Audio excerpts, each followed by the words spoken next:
आप अपना बिजनेस शुरू करने जा रहे हैं, लेकिन आपको यही समझ में नहीं आ रहा है कि आप जो बिजनेस शुरू करने जा रहे हैं उसमें कौन कौन से आपको रजिस्ट्रेशन करवाने पड़ेंगे, कौन कौन से लाइसेंस लेने पड़ेंगे। और सबसे बड़ी बात क्या है कि अगर आपने इन लीगल कॉम्प्लायंसेस को जरा सा भी नज़रअंदाज किया तो उसके रिperकशंस बहुत ज़्यादा है। जैसे जुर्माने लग जाए, है ना। और कभी कभी तो स्थिति हो सकती है कि आपने जो व्यापार चालू किया है, जो उद्यम चालू किया है, वही बंद होने के कगार पहुंच जाता है। स्वागत है मित्रों हमारे YouTube channel a deep dive by Deep Mishra में। और हम आपसे बात कर रहे हैं अपने इजी बिज टिप्स के उन श्रृंखला के बारे में जिसमें हम आपसे बिजनेस टिप्स के बारे में बातचीत करते हैं। तो आज हम आपसे फिर से हमने एक बार बीच में थोड़ा सा ब्रीफ में आपको बताया था, लेकिन एक बार फिर से हम आपको बता रहे हैं कि कौन कौन सी लीगल रिक्वायरमेंट्स, लीगल कंप्लायंसेस एक बिजनेस चालू करने के लिए होती हैं, विशेषकर एमएसएमई के लिए। बड़े उद्यम के लिए नहीं, बड़े उद्यम के लिए बहुत सारी चीजें होती हैं, उनमें क्या क्या चाहिए होता है वो तो एक बिल्कुल अलग इशू ही है। और बड़े उद्यमों के लिए वास्तव में हमारे जैसे वीडियोस की जरूरत भी नहीं है, क्योंकि उनके पास पहले से ही चूंकि लोग बड़े व्यापारी होते हैं, बड़े उद्योगपति होते हैं, तो उनके पास अपना पूरा एक अपनी टीम होती है, उनकी लीगल टीम होती है, उनके कंसल्टेंट टीम होती है जो उनको पूरा गाइड करती है ना। वो हमारे इस वीडियो से उनको कोई सहयोग नहीं मिलने वाला है। जो छोटे लोग हैं, जो अभी बिजनेस चालू करना चाहते हैं, नौकरी किसी ने छोड़ दी कि भाई चलो हम अपना बिजनेस करेंगे, या उसने शुरुआत से ही सोच रखा चाहे छोटा बिजनेस करें लेकिन करेंगे बिजनेस ही, उनके लिए इस तरह का वीडियो, इस तरह की सूचनाएं जो है, जानकारी जो है उनके लिए मतलब हमें लगता है लाभदायक हो सकती है। तो पहले जैसे हमने बताया था कि कौन कौन सा कॉन्स्टिट्यूशन ले सकते हैं, सोल प्रोप्राइटरशिप ले सकते हैं, पार्टनरशिप ले सकते हैं, एलएलपी कर सकते हैं, है ना। कंपनी, प्राइवेट लिमिटेड कंपनी या लिमिटेड कंपनी बना सकते हैं। अब इन सारे बिजनेस मॉड्यूल के, बिजनेस मतलब जो स्ट्रक्चर हैं, इनके भी अलग अलग रिक्वायरमेंट होती है कि क्या क्या। जैसे अगर मान लो पार्टनरशिप करनी है तो पार्टनरशिप डीड बनानी पड़ेगी, उसका रजिस्ट्रेशन करवाना पड़ेगा रजिस्ट्रार ऑफ फर्म में। एलएलपी बनवानी है तो उसका रजिस्ट्रार ऑफ कंपनीज में एलएलपी का रजिस्ट्रेशन करवाना पड़ेगा, लिमिटेड लायबिलिटी पार्टनरशिप का। प्राइवेट लिमिटेड कंपनी बनवानी है तो उसके लिए भी आपको रजिस्ट्रेशन करवाना पड़ता है रजिस्ट्रार ऑफ कंपनीज में, है ना, या लिमिटेड कंपनी का।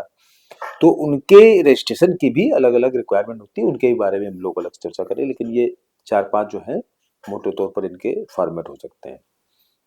अब आपको रजिस्ट्रेशन में देखा जाए तो शुरुआती रजिस्ट्रेशनों में अगर आदमी करवाना चाहे तो उद्यम का रजिस्ट्रेशन एक करवा सकता है ना। उद्यम मतलब एमएसएमई का रजिस्ट्रेशन। एमएसएमई मतलब मीडियम, स्मॉल एंड माइक्रो, है ना। इनके इंटरप्राइजेस के रजिस्ट्रेशन का एक पूरा सिस्टम है, और ये रजिस्ट्रेशन आज की तारीख में रिक्वायरमेंट इसलिए जरूरी बढ़ गई है क्योंकि कोई भी बैंक, एक तो बैंक अकाउंट खोलते समय उनको चाहिए ज्यादातर, मतलब सरकार की तरफ से इंस्ट्रक्शन है।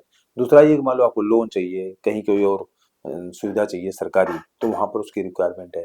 तो एमएसएमई हमें लगता है कि ज्यादातर लोग करवाते ही है, करवाना चाहिए ही। जीएसटी की ये है कि अगर मिनिमम टर्नओवर इतना नहीं है तो आपको नहीं करवाना है ना, लिमिट इसकी जैसे होती है। तो 20 लाख 40 लाख है, 20 लाख प्रोफेशन के लिए मतलब सर्विसेज के लिए, और 40 लाख उसके लिए बिजनेस के लिए। तो अभी फिलहाल है ना, मान लो आगे बढ़ भी सकती है, लेकिन अगर मान लीजिए आप जो है ऑनलाइन बिजनेस करना चाहते हैं, अपना मटेरियल जो है ऑनलाइन बेचना चाहते हैं, फ्लिपकार्ट है या कोई भी वो है अमेजन है, इस तरह की जो भी ऑनलाइन साइट्स है उनके माध्यम से बेचना चाहते हैं, तो शुरुआत से ही आपको जीएसटी का रजिस्ट्रेशन चाहिए। अगर आप स्टेट के बाहर से माल खरीद रहे हैं या बाहर माल भेज रहे हैं तो भी आपको शुरुआत से जीएसटी का रजिस्ट्रेशन चाहिए ना। जीएसटी के रजिस्ट्रेशन का भी पूरा प्रोसेस एक बार छोटे तौर पर ब्रीफ में बताएंगे, बाकी तो जब आप करेंगे तो अब तो वेबसाइट इतनी बढ़िया बन गई है सरकारी या जो भी है कि वो आपको स्टेप बाय स्टेप भी सब बताती है, लेकिन मोटे तौर पर हम आपको आइडिया दे देंगे तो आपको हिचक नहीं लगेगी वो काम करने में। बाकी ज्यादा कठिन हो, आपको लगे कि नहीं आपके व्यापार के हिसाब ज्यादा रिक्वायरमेंट है, तो किसी सीए से, किसी एडवोकेट से, किसी जीएसटी रजिस्ट्रेशन के, जीएसटी के जो कंसल्टेंट होते हैं उनसे आप अपना चर्चा करके अपना सलाह उनसे ले सकते हैं, उनकी मदद ले सकते हैं। इसी तरीके से स्वॉपेट का रजिस्ट्रेशन होता है, वो भी नॉर्मली लोग करवाते हैं। स्वॉपेट का मतलब कोई भी बिजनेस एस्टेब्लिशमेंट, जैसे ऑफिस है, शॉप है ना, उनका अपना फैक्ट्री है तो छोटी सी, तो फैक्ट्री का भी रजिस्ट्रेशन होता है, इन सब के रजिस्ट्रेशन होते हैं, तो ये भी आपको करवाने चाहिए, है ना। अगर आप कोई खाने पीने के आइटम का काम करने जा रहे हैं तो एफएसएसआई का रजिस्ट्रेशन करवाना चाहिए, उसका लाइसेंस लेना बहुत जरूरी है। मतलब खाने का आपने कोई काम किया नहीं, चाहे वो छोटा सा रेस्टोरेंट हो, चाहे छोटी सी दुकान हो, चाहे ये क्लाउड किचन का काम हो, चाहे आपका टिफिन का काम हो, है ना, चाहे रेस्टोरेंट का काम हो, सब जगह एफएसएसआई का लाइसेंस चाहिए ही। कोई भी ऐसा आइटम आप जो खरीद बेच रहे हैं जिसमें जो कि खाने के रूप में काम आता है, तो आपको एफएसएसआई का लाइसेंस चाहिए। हाँ, जैसे जो ट्रेडर होते हैं, जैसे जो दुकानदार होते हैं, उनको इसलिए नहीं चाहिए होते क्योंकि वो जो सामान खरीद के बेच रहे होते हैं, जो सामान उन्होंने खरीदा है, तो उसने जो सामान जिसने बनाया होगा उसने एफएसएसआई का रजिस्ट्रेशन ले रखा होगा, है ना, इसलिए आपको जरूरत नहीं है। अगर आप कोई सामान पैक करके बेचेंगे तो आपको एफएसएसआई का रजिस्ट्रेशन चाहिए। इसके अलावा और जैसे मान लीजिए इम्पोर्ट एक्सपोर्ट का आप काम करना चाहते हो, माल बाहर से आयात करना चाहते हो या बाहर निर्यात करना चाहते हो देश के बाहर, तो आपको इम्पोर्ट एक्सपोर्ट कोड चाहिए होगा, जिसको आईसी कोड कहते हैं। एक रजिस्ट्रेशन और होता है जो नॉर्मली लोग पूछते हैं, ट्रेडमार्क का रजिस्ट्रेशन है। ट्रेडमार्क रजिस्ट्रेशन ऐसा कि मान लीजिए आपको लगता है कि ये काम जो हम करने जा रहे हैं ये कुछ दिन में पॉपुलर हो जाएगा, या कोई ऐसा छोटा सा भी प्रोडक्ट आप बना रहे हैं, आपको लगता है कि ये जो है कुछ दिन में पॉपुलर हो जाएगा, फिर अगर किसी दूसरे ने उस नाम से बना लिया तो हमारा नुकसान होगा। तो आपको शुरुआत से ही ट्रेडमार्क का रजिस्ट्रेशन लेना चाहिए। ये भी कोई बहुत खर्चीली चीज नहीं है, लेकिन हाँ, इसमें एक चीज बता दें कि ट्रेडमार्क रजिस्ट्रेशन करवाते समय अगर आपने एमएसएमई का रजिस्ट्रेशन पहले से ले रखा है तो उसमें छूट मिलती है। मान लीजिए आपकी पार्टनरशिप फर्म है, आपने एमएसएमई का रजिस्ट्रेशन करवा लिया है, तो आपको ट्रेडमार्क में 45 रुपए में हो जाता है, मतलब जो फीस जमा होती है। और अगर आपने नहीं करवाया तो फिर 9,000 रुपए लगते हैं। तो इस तरीके की का भी बेनिफिट होता है एमएसएमई करवाने का। तो ट्रेडमार्क करवाने से पहले आप एमएसएमई का भी रजिस्ट्रेशन आप करवा सकते हैं। कोई छोटा सा उद्यम आप डाल रहे हैं जिसमें पॉल्यूशन कंट्रोल लाइसेंस की रिक्वायरमेंट है, तो आपको पॉल्यूशन कंट्रोल का आपको रजिस्ट्रेशन करवाना पड़ेगा।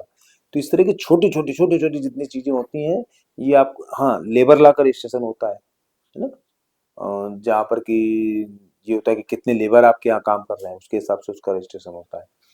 तो ये जो रजिस्ट्रेशन हैं, आपको व्यापार जो आप चुन रहे हैं उसके हिसाब से, जो स्ट्रक्चर आप चुन रहे हैं, प्रोप्राइटरशिप है, पार्टनरशिप है, कंपनी है, क्या है, उसके हिसाब से, है? और नेचर ऑफ बिजनेस क्या है उसके हिसाब से आपको करवाने पड़ते हैं। तो ये कोई भी बिजनेस, कोई भी उद्यम स्टेब्लिश करने से पहले आपको, हमें लगता है कि इसके बारे में अगर थोड़ी सी जानकारी आप पहले से कर लें। अब तो जमाना है आर्टिफिशियल इंटेलिजेंस का, आप चैट जीपी में जीपी डालते हैं, अब आपको सारी चीजें पता लग जाती हैं, वहां से ही पता कर सकते हैं आप। लेकिन हमें लगता है कि अगर आप छोटा थोड़ा सा जानकारी इस बारे में खुद भी रखेंगे अपने व्यापार संबंधित, तो आप, हमें लग रहा है कि कहीं फंसेंगे नहीं और आराम से सारे काम आप करवा ले जाएंगे।